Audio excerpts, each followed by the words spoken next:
নদিয়ার চাপড়া ব্লকের রামচন্দ্রপুর মৌজায় অবৈধ নির্মাণ ভেঙে দিল পুলিশ। অভিযোগ, স্থানীয় তৃণমূল কংগ্রেসের উপপ্রধান রাজকুমার সাধু খাঁর নির্দেশে রাস্তার উপরে নির্মাণ কাজ চলছিল। এই ঘটনায় এলাকায় ব্যাপক চাঞ্চল্য ছড়িয়েছে।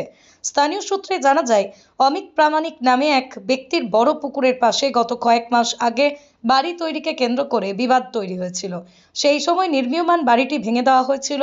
অভিযোগ, সম্প্রতি ফের ওই এলাকায় একইভাবে নির্মাণ শুরু হয়। এরপর অমিত প্রামাণিক চাপড়া থানায় লিখিত অভিযোগ দায়ের করেন। তার দাবি, ওই রাস্তা দিয়ে পুকুর ঘাটে যাতায়াত, মাছ ছাড়াও স্থানীয়দের স্নানের ব্যবস্থা থাকে, অথচ অনুমতি ছাড়াই ঘাটের রাস্তার উপরে নির্মাণ শুরু হয়। অভিযোগের ভিত্তিতে পুলিশ ঘটনাস্থলে গিয়ে সেই নির্মাণ ভেঙে দেয়। তবে উপপ্রধান রাজকুমার সাধুখা অভিযোগ অস্বীকার করে বলেন, অভিযোগ প্রমাণিত হলে আমি রাজনীতি ছেড়ে দেব। আপনার বিরুদ্ধে একটা অভিযোগ আছে চাপড়া থানায় যে আপনি একজনের জায়গা দখল করে পাকা নির্মাণ করছেন, কি বলবেন?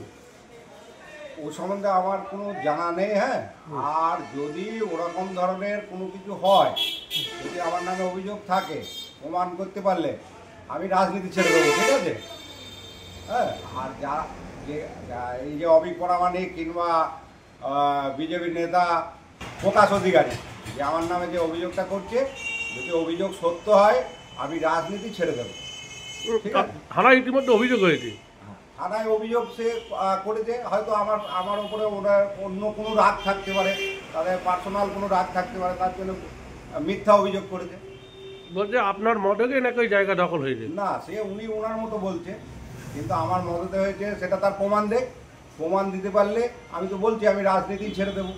অন্যদিকে স্থানীয় বিজেপি নেতা প্রকাশ অধিকারী বলেন, তৃণমূল কংগ্রেস মানেই জমি মাফিয়া, নবান্ন থেকে নিচ পর্যন্ত সবাই দুর্নীতিগ্রস্ত। পুলিশ সূত্রে খবর, গোটার ঘটনার তদন্ত চলছে। তদন্তে দোষী প্রমাণিত হলে আইনানুগ ব্যবস্থা নেওয়া হবে। তৃণমূল কংগ্রেস মানেই জমি মাফিয়া, এদের থেকে আর এর থেকে বেশি কিছু তো আশা করা যায় না। এর আগেও ওই জমি নিয়ে অনেক অশান্তি হয়েছে, ভাঙচুর হয়েছে।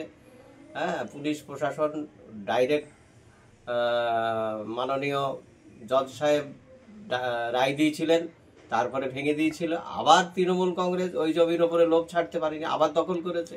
প্রশাসনের উচিত অবিলম্বে অ্যাকশন নিয়ে ওটা ভেঙে দেওয়া, কারণ একটা গর্ত, পুকুর, এইসব জায়গাগুলোই তো কনস্ট্রাকশনটা ঠিক না, সরকারিভাবে বা আইন বিরুদ্ধ কাজ।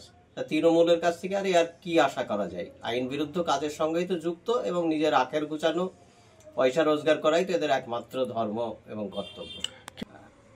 উপপ্রধান না, একদম আমাদের ওই 14 তলায়, নবান্নের 14 তলায় বসে আছে, ওখান থেকে টপ টু বটম সব দুর্নীতিগ্রস্ত।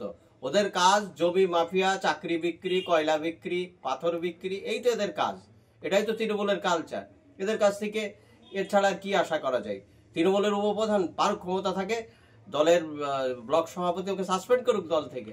একটা জমি মাফিয়ার কাজ করছে দলের একটা গুরুত্বপূর্ণ পদে থেকে, কিন্তু তৃণমূলের কংগ্রেসের কাছ থেকে সে সমস্ত আশা তো করা যায় না।